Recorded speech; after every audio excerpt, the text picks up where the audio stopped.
2 Kings 9. The prophet Elisha summoned a man from the company of the prophets and said to him, "Tuck your cloak into your belt, take this flask of olive oil with you, and go to Ramoth-Gilead. When you get there, look for Jehu, son of Jehoshaphat, the son of Nimshi. Go to him, get him away from his companions, and take him into an inner room. Then take the flask and pour the oil on his head and declare, 'This is what the Lord says, I anoint you king over Israel.' Then open the door and run. Don't delay." So the young prophet went to Ramoth-Gilead. When he arrived, he found the army officers sitting together. "I have a message for you, Commander," he said. "For which of us?" asked Jehu. "For you, Commander," he replied. Jehu got up and went into the house. Then the prophet poured the oil on Jehu's head and declared, "This is what the Lord, the God of Israel, says. I anoint you king over the Lord's people Israel. You are to destroy the house of Ahab your master, and I will avenge the blood of my servants, the prophets, and the blood of all the Lord's servants shed by Jezebel. The whole house of Ahab will perish. I will cut off from Ahab every last male in Israel, slave or free. I will make the house of Ahab like the house of Jeroboam son of Nebat, and like the house of Baasha son of Ahijah.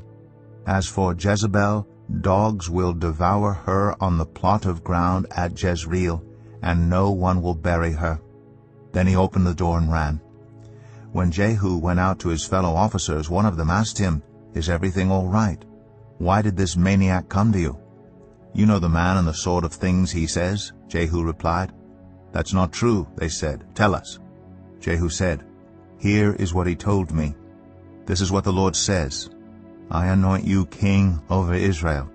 They quickly took their cloaks and spread them under him on the bare steps.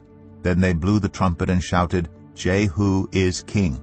So Jehu, son of Jehoshaphat, the son of Nimshi, conspired against Joram.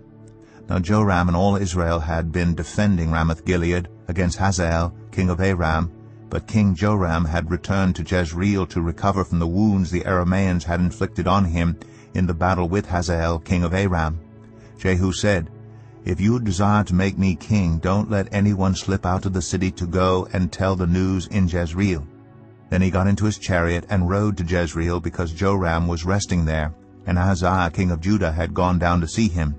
When the lookout standing on the tower in Jezreel saw Jehu's troops approaching, he called out, "I see some troops coming." "Get a horseman," Joram ordered. "Send him to meet them and ask, 'Do you come in peace?'" The horseman rode off to meet Jehu and said, "This is what the king says, 'Do you come in peace?'" "What do you have to do with peace?" Jehu replied. "Fall in behind me."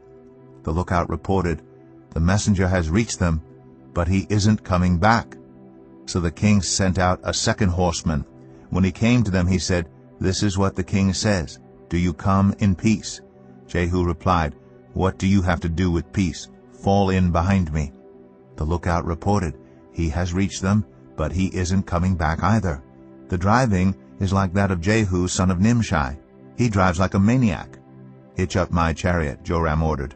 And when it was hitched up, Joram, king of Israel, and Ahaziah, king of Judah, rode out, each in his own chariot, to meet Jehu.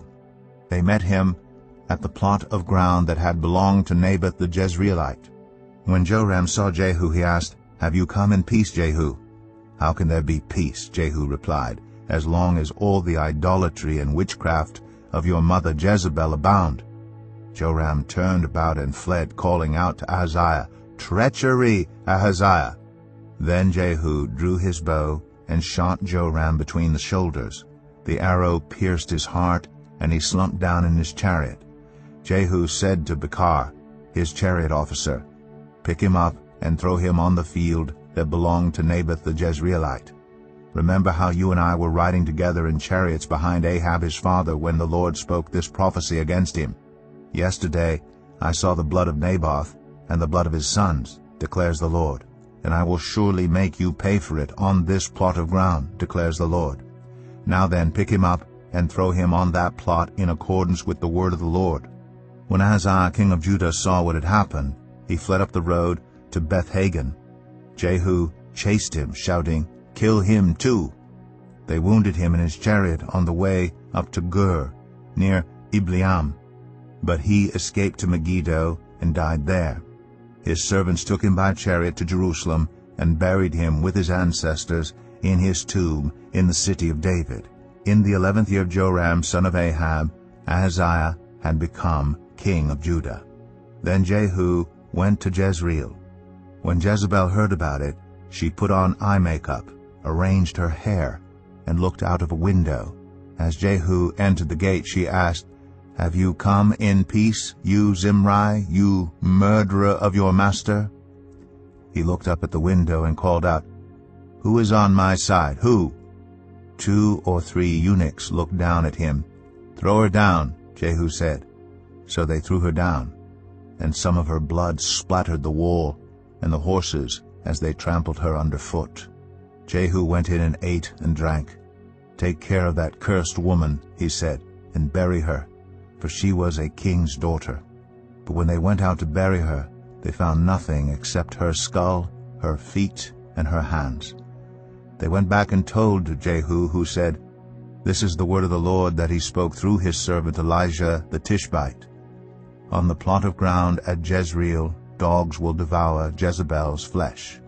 Jezebel's body will be like dung on the ground in the plot at Jezreel, so that no one will be able to say, 'This is Jezebel.'"